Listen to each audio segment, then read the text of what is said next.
So I'm standing out there pumping my gas. This dude comes running over to me and goes, "Are you okay?" I said, "What?" He goes, "Are you okay?" Turns out he's deaf, and he saw me yawn and thought I was screaming. Heading back to what used to be home, passing by those little towns I know so well, stopping for gas and then I'm behind the wheel.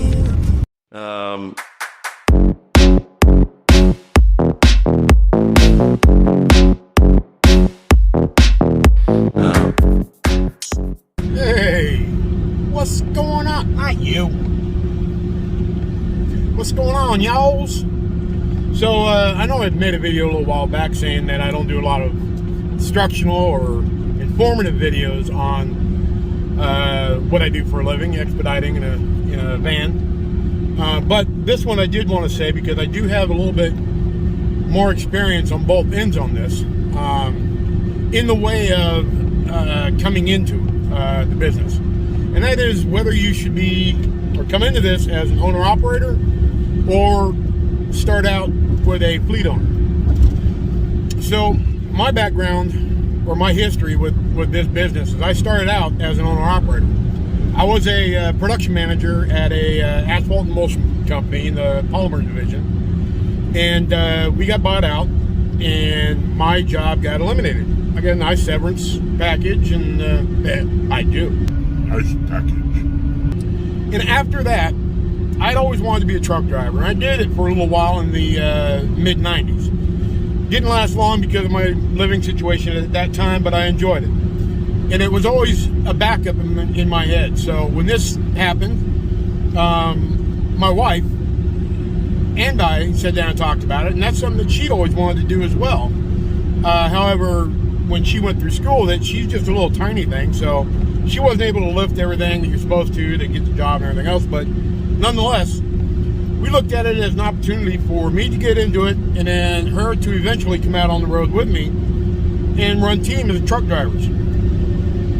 Well, as I was looking into different companies, and I ran for Werner in the 90s, and the school opportunities and everything else, because obviously I didn't keep my Class A. There's no reason to.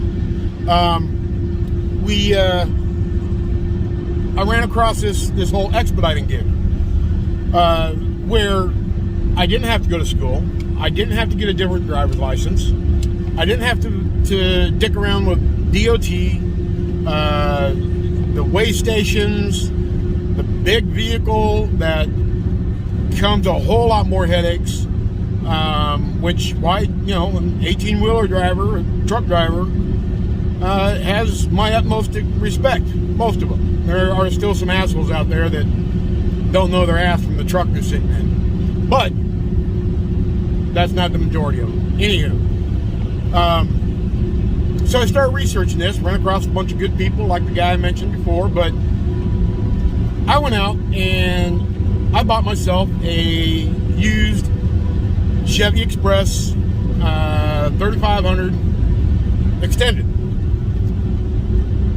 low top, and I got into the game and I ran as an owner-operator. Now, I have never claimed nor proven to be good with finances.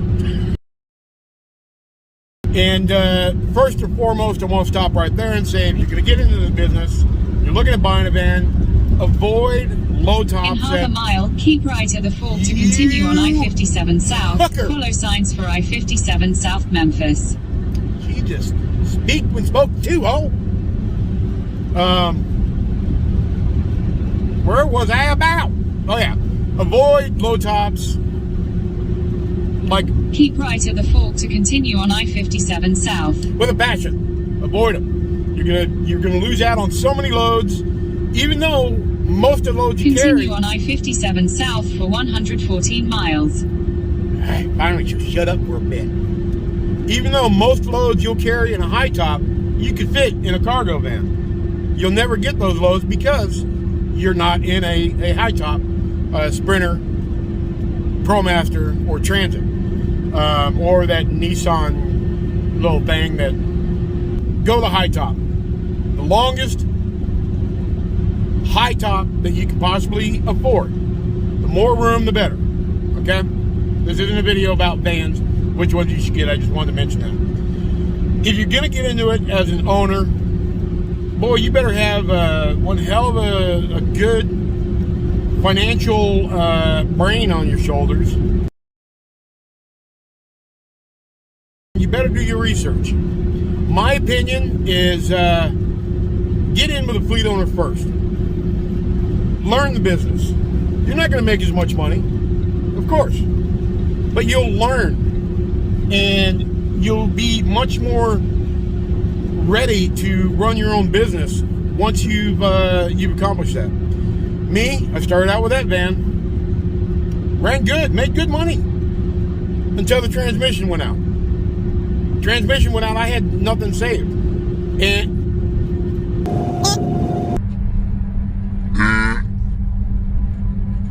can I help you? And that van is currently still sitting in a storage lot while I'm making payments on it for the past 3 years up in Warner, Michigan. It sucks, but even if I did get it fixed, I would never put it back on the road because it's a low top. But since that happened, I fell into one of my authorities that I was running for. He had a van he could put me in, and he was a big help to me. I've got nothing bad I could say about the guy. He helped me a lot. So I ran with him for a year, and things ended up that I needed to find something else, and I fell into and got real lucky with the company I'm with now and the fleet owners I'm with now, and I couldn't be happier. It is still a thought that bounces back and forth in my head to buying a ProMaster myself, if the opportunity ever arose that I could run as an owner-operator for this company. But even then, you have a hell of a lot less headache when you're running as a fleet owner or running for a fleet. Now, let me put that into perspective. In my situation, and this is a normal situation, you're going to do a 60-40 split. If you get 60%, your fleet owner will get 40%. You're going to pay for all the fuel.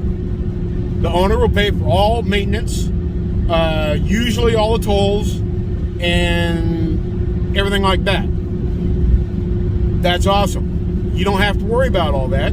And since I've been in this van for 2 years, put 300,000 miles on it, I've been lucky, and this van has been really good. I have only had, we had the transmission go out at 328,000 miles.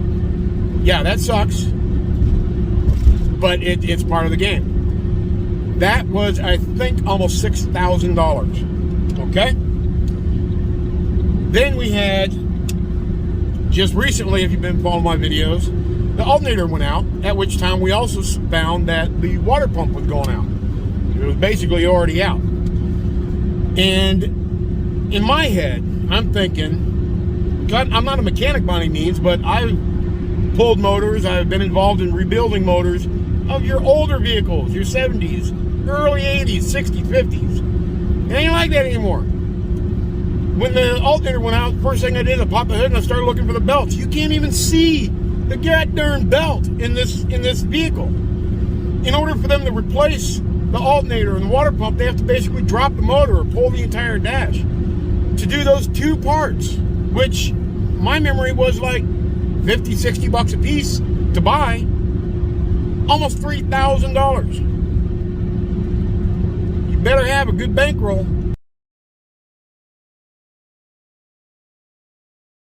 You better have some good credit, or you're never going to make it, because not only were we down for extended period of time that also had to do with the weather, that freeze that went through Texas. When you're down, you're not making any money. And when I'm down, even though they're paying for the parts, I got to pay for my hotel. That's the gig we signed. That's the contract that I signed. I'm fine with it. I'm happy with it. It is what it is. So those are the type of things you really got to worry about when you own the vehicle. when I don't own the vehicle, I'm running for a fleet, I've got them that are taking care of all those issues.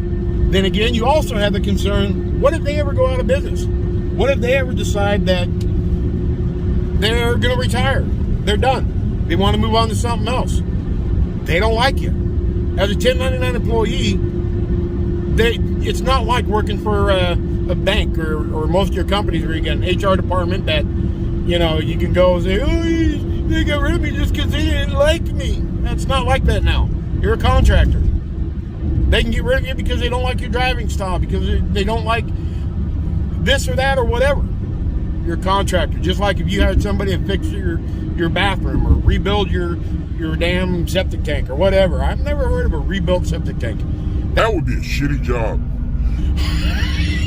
The other factor is that you can't necessarily take off all the time that you could if you were an owner-operator. And even then you're limited, because whoever you're running for, even as an owner-operator, they want you out on the road working too. So you do have a lot more freedom on time off as an owner-operator than you do as a fleet owner. But if you get in with good folks, you do your job, you run hard, you're going to be fine. As a contractor with a fleet owner, I make pretty damn good money. I'm happy with it. This is not hidden secrets, but the company I'm signed with, we make 75 cents a mile plus MSC, fuel surcharge, for every mile, loaded or unloaded, minus the first 50 on deadheads. And that's what we split. Yeah, doesn't sound like a lot. It usually works out to about 46.8 cents a mile in my pocket. And out of that, I have to take fuel. If I owned the van and had somebody else in it, I want them paying the fuel, because the better they drive that vehicle, the less fuel they're going to have to pay for it. The less maintenance I'm going to have to deal with. It all kind of rolls downhill or uphill, however you want to look at it. So there's a little give and take either way. My recommendation, work for a fleet owner first. Learn the business. Learn the ins and outs. What you're going to see what is going to go into maintaining the van. Think about that and your future of owning a van on your own. Will I ever own my own van again? I don't know. I hope to. Maybe. I'm working really hard on my financial situation right now. I've gotten my credit up quite a bit. I've gotten a few credit cards that I'm using with specific purpose of raising my credit, using them, paying it off every month before the due date, and I'm seeing a significant raise in my credit over the past year already. So the reason I'm doing that is two reasons. One, if I ever do decide to go as an owner-operator, and two, I did that backwards. Two, if my fleet owners decide they want out of the business. I don't see that happening. They seem very happy with what they do. You never know. They have their own life goals, their own happiness, and whatever that may be. So that's a concern when you're running for somebody else. That's not a major company. I don't work for Active Arrow. I don't work for Ascent, the companies that we drive for. I work for my fleet owners. So no matter how large that business is and how confident you are, they're not going nowhere. Your fleet owner might. That's also the reason you want to keep yourself a good name as a driver, as far as not having people that can talk shit legitimately about how you drive, how you take care of equipment, and how you get along with customers. How people on Facebook look at me, I could give a shit less. You like me or you don't like me, I am what I am, and that's all that I am. I'm a nice guy until you're not a nice guy, and not a nice guy in my eyes. You might be a nice guy to everybody else. I may see something I don't like about you. No harm, no foul. I don't need no more friends, do you? It is what it is. So with that, I say if you are not a financial, I wouldn't say wizard, but if you don't have a great financial head on your shoulders, good credit, go with a fleet owner and learn the business. Even if you do have all that, I'd still say do it for at least a year. Run for a fleet, decide what you want, learn the business, learn what all the different vehicles do, as far as their dependability, and get a lot more education before you dump in, you know, $40, $50, $60,000 on a vehicle of your own, and then very possibly fail, as I did. But I got lucky and was able to stay in the business and succeed. And I feel, even though I'm running for a fleet, I'm succeeding. I'm doing exactly what I want. I love what I do. I wouldn't change it for the world. Who knows? Like I said before, but ever own my own van again, but I'm making it possible that I can if the circumstances arise where I choose to or have to. So with that, y'all, I will talk at you later. Take my advice for what it is, which may not be much. I don't know. It's just my experience, and that's what it is. Y'all take it easy. Have fun. Hit that like and subscribe, please. Trying to get back into YouTube and trying to get the subscribers to realize that, yeah, I'm not doing that prepping thing anymore, but I do have other stuff going on. So if you're still even here, y'all take it easy. See ya.